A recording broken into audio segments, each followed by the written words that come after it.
What's up everyone, welcome back to a brand new video. During the last part, we got to see more of what happened in Future Gohan's timeline, and today, we'll be actually concluding the series. We don't necessarily need to cover the past timeline. I mean, we could, but this is a story about Future Gohan after all. There's no real point going back and covering other things that don't involve him. I mean, again, we could, but not really worth it. We're gonna finish up Gohan's story today. Will he get a good ending, or will he get a bad ending? Well, that's what we're here to find out. For this part, let's set a like goal of 3,000 likes. It lets me know that you guys want to see more videos like this, and it helps out the channel a lot, so be sure to drop a like if you like this video. Anyways, let's pick up where we left off and conclude the story. Intrigued by Gohan's power from the last part, Shin and Kibito ask him to train with them. It would be good for both. I mean, for Shin and Kibito, it means they get to train a mortal, learn more about the mortals, which they've been kind of slacking on, admittedly. But this will be great for Gohan too. He'll get a lot stronger, which is exactly what he wants. As the sole defender of Earth and basically everything good in the universe, he kind of has a duty for this. He doesn't view himself as some sort of superhero or anything. But he just knows that the responsibility of defending Earth and himself and everything that he's tried to protect in this timeline so far, that really rests on him. And if he wants that peace to be long-lasting, well, they're gonna need someone strong like him. I mean, look what happened with Deborah and Babidi. It's evident that even though the androids are gone, there's still evil out there in the universe. He needs to stop that evil. When it comes his way, he wants to be prepared. So Gohan agrees. He goes to train with the Kais, learning more about them and everything surrounding them too.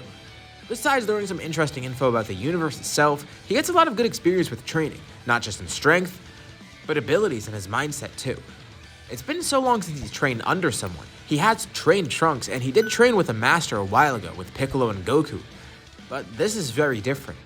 It's been decades since he's had a teacher. He definitely could use it, he could learn a lot from it. And he would be utilizing the Z-Sword more. It's weird using a sword with one hand, but it was effective before, and it kinda does remind him of Trunks. Getting the hang of it is pretty tough because he does only have one arm. But he gets around this in a pretty interesting way too. With how great his control on Ki is right now, and knowing that Ki weapons are a thing, he's decided to combine those two ideas, and he made something really unique. To get around his handicap of only having the one arm, at points, he would create an artificial arm out of Ki in order to help him use the sword more effectively. Granted, in battle this could help a lot too, but it's mainly to support the sword. Although that does become kind of pointless at some point because, well, he breaks it. And that releases Elder Kai, so it's bad that the sword broke, but it's good because now Elder Kai is here. You know what that means? We're gonna get the ritual, which means ultimate Future Gohan. There's no way he's gonna turn this down. Yeah, he does want to earn his power, but if he's gonna have this opportunity to get power like this, especially remembering how potent his potential was on Namek when that got unlocked, yeah, he's definitely gonna want to do this here. He's morbidly curious to see how far his potential could push him. It can't be that big of an increase, right? Well, it's way bigger than he expected.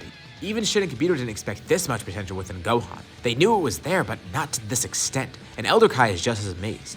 What is this power? Gohan now has access to the ultimate form, and he no longer needs to use the Super Saiyan forms either because whatever potential's in there, that just gets drawn out with ultimate. It's incredible, the strength that comes along with it. At first it's tough for him to control. He can't even get a hang of his own power. Consider the fact that not only is this Gohan, but it's a Gohan that has trained so much in his life and hasn't really stopped at all. So we saw the potential increase with Gohan in the main story, that present Gohan who actually skipped training for a while. This is Gohan who's much older, much more experienced, and has had much more training. The increase in potential would be, well, I don't really know other words to describe it rather than just really significant. It's a huge boost in power. And with a huge boost of potential, that just makes Ultimate so much more potent. No pun intended.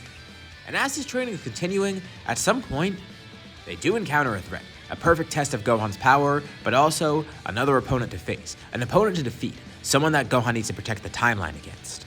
And that's what this is, a direct threat against the timeline. This isn't just a threat against Earth, or Gohan himself, or anyone like that. It's the entire timeline at risk here. Because next up, he's going to be facing Goku Black. An odd power arrives on the sacred world of Kai's one day. He's not too sure what it is. It feels ominous, but also there's a sense of familiarity within it. It feels like Goku's for some reason, but also not Goku. But that doesn't make sense. Goku's been long dead in this timeline, and if it was Goku here, like Goku from the past, how would he have gotten here, and why would he get here? Gohan doesn't even ask any more questions because at some point, right after he senses this power, a massive ki blast comes out of nowhere, aimed at the Kais. He jumps in front of them, protecting the two.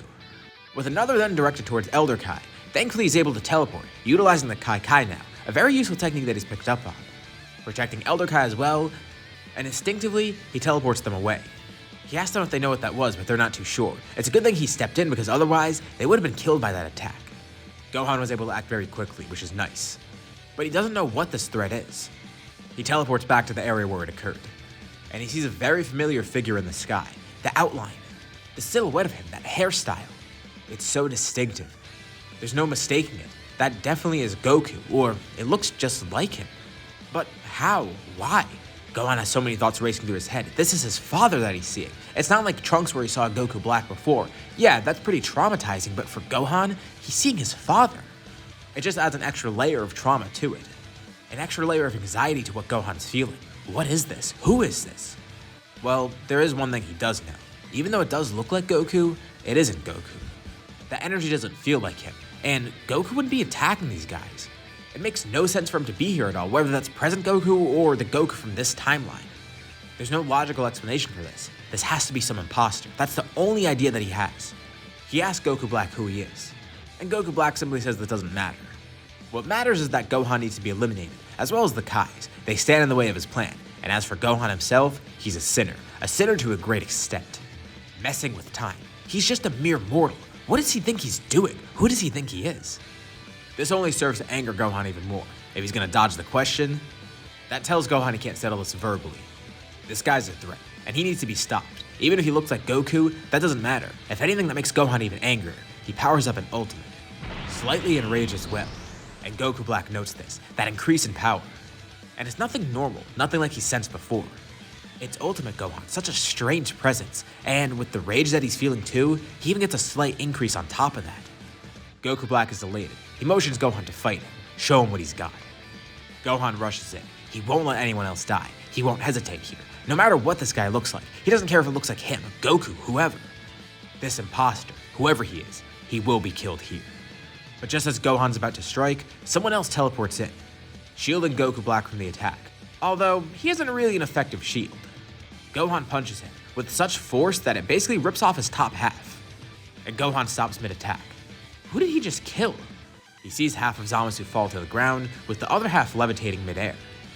This is a Kai. Wait, this is that Kai from Universe 10. That's the thing, Gohan actually does know who Zamasu is. He's been with the Kais long enough to know about the multiverse and the other Kais in general. But why is Zamasu here? Did Goku Black teleport him here somehow to use him as a meat shield or whatever? He's confused. Also kind of panicked. He just killed a Kai, it looks like. Well, not actually. Zamasu regenerates.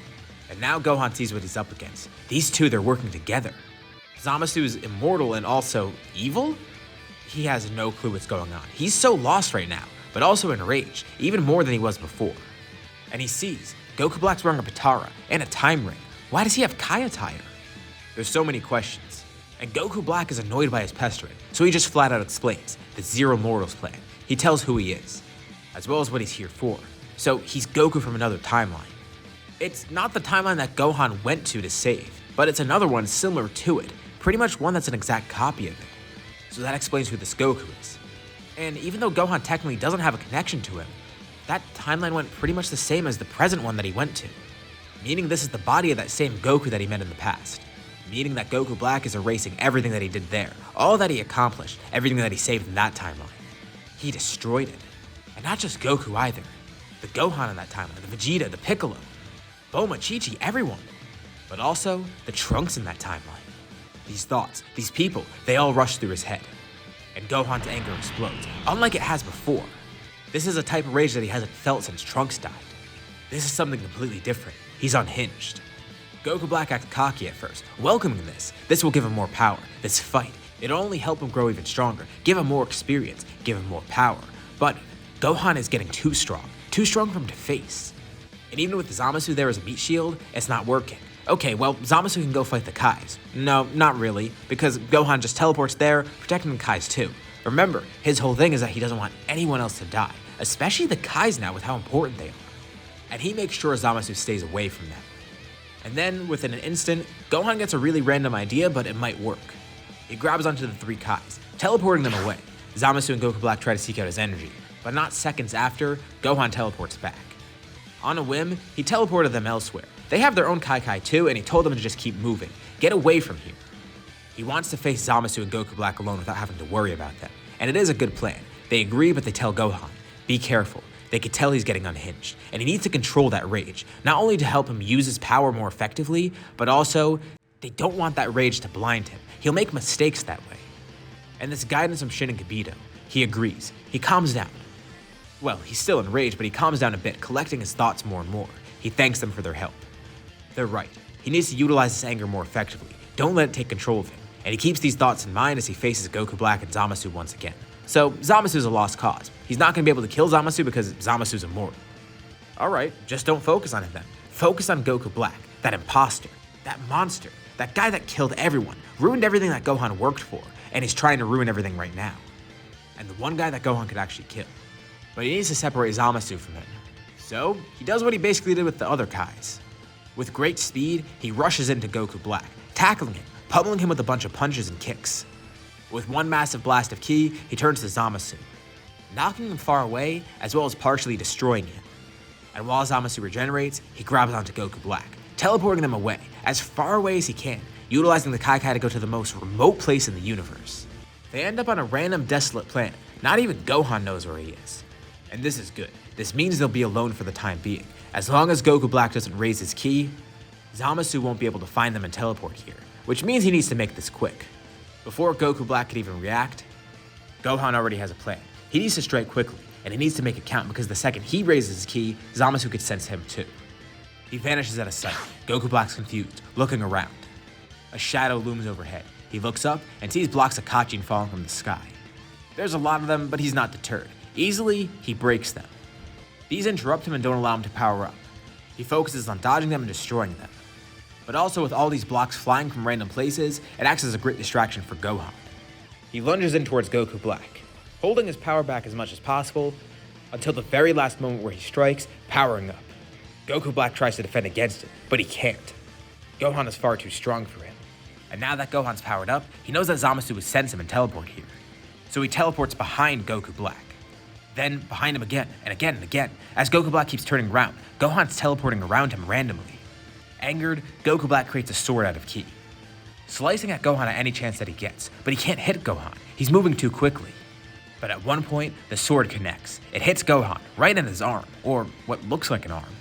Using it as a shield, Gohan has his ki arm out in front of him, blocking Goku Black's sword, and then with his other arm, he charges his own ki sword. He tries to stab it right through Goku Black, but Goku Black dodges. But really, that was a feint. Because the moment Goku Black dodges, that other ki arm turned into a ki sword. Gohan has two swords at once. Goku Black only dodged one of them. He didn't expect another. It pierces right through his chest. He landed a critical hit. And now he just needs to finish it off. Goku Black tries desperately to stab Gohan again, but Gohan's simply able to parry it, attacking again, hitting Goku Black once more. They're both lethal blows. Gohan then jumps high up into the sky, charging a Masenko quickly, launching it down at Goku Black. Zamasu teleports in at the very last second, but it's already too late. The Masenko completely obliterates Zamasu, as well as hitting Goku Black head-on, obliterating him. Of course, Zamasu does regenerate. But he looks around. Goku Black's gone. He didn't actually kill him, did he? Gohan says there's no other explanation. He's gone, and Zamasu's gonna be next. But Zamasu starts laughing maniacally. There's no way he's gonna die. He might have been able to kill Goku Black, but he was not immortal. Zamasu? He can't die. No matter what Gohan does, it's not gonna work. He laughs even more. It doesn't matter how strong he is. He can't kill an immortal being. And amidst Zamasu's speech, someone else interjects. Yeah, they can't kill an immortal, but they can seal him away. Zamasu's confused. The voice sounds familiar, and Gohan doesn't recognize it either. Zamasu turns around, seeing someone standing there. Someone that he really didn't want to see. Before Gohan can even tell what's happening, Zamasu is then sealed away. And Gohan thinks he recognizes who's standing there. There's two figures. People that he's heard about but hasn't actually met before. One of them is very sleepy, having just woken up from a nap. It's Beerus and Whis. Beerus came here just in the nick of time. Not too sure what's happening here, but he's not going to ask questions. He saw that this Kai is evil and he heard enough of his speech. Looks like Gohan has a lot of explaining to do. Beerus does want to be caught up on this. Wait, Beerus, the god of destruction. Gohan's completely overwhelmed. He bows to show respect, acting very formal and kind of scared, knowing what he's heard about Beerus and all. But Beerus tells him he doesn't need to do that. He just saved the universe, and probably the multiverse too without even knowing. Although Beerus does get a kick out of how formal he's being. But he is interested in Gohan. That performance against Goku Black. Interesting. He definitely has power, and a lot of technique and skill. Maybe he's a Super Saiyan God, or can go down the track of being one, if that even exists. He smirks and sticks a hand out to Gohan. He has a question. How would Gohan like to become an actual god? A Super Saiyan God, for that matter. Gohan has no clue what he's talking about, but he looks up at Beerus. Is this actually happening? The God of Destruction offering to train him or something? Of course, he's not going to turn it down. Although, he does have to run it by Shin and Kibito. Beerus scoffs at this. Yeah, those guys. Same for Elder Kai. It looks like he got himself into kind of a mess by releasing Elder Kai after all. I mean, Beerus was the one to seal him. But he'll let that slide as long as Gohan goes to train with him. There's no reason for Gohan to not accept this offer. He swore to himself. He'll do anything to protect this timeline, to prevent what happened to Trunks from happening to anybody else. It seems he didn't do a sufficient enough job, seeing Goku black and all, but Beerus tells him that wasn't his fault. Well, they don't think so. Beerus knows nothing about it, admittedly, but hey, whatever. He tells Gohan he saved this timeline. He should be proud, he should be confident, he should be ready to ascend to godhood. And Gohan agrees. Yeah, do it for this timeline, do it for himself, do it for Trunks. Do it for all those who have died, including in the other timeline too where Goku Black came from. He can't prevent all tragedy. He's come to realize that. But still, he can prevent some tragedy. It's better than standing by. Gohan is still confused, but he smiles, shaking Beerus' hand. Whatever it takes to protect the universe and this timeline, he'll do it. And with that, we end off this scenario. So, what did you guys think about this part? And what about this scenario as a whole? Leave your thoughts in the comments below. I'd love to see what you guys think. Be sure to drop a like on the video if you haven't already, as well as subscribing to the channel if you haven't. Thank you all for watching, and I'll see you all in my next video.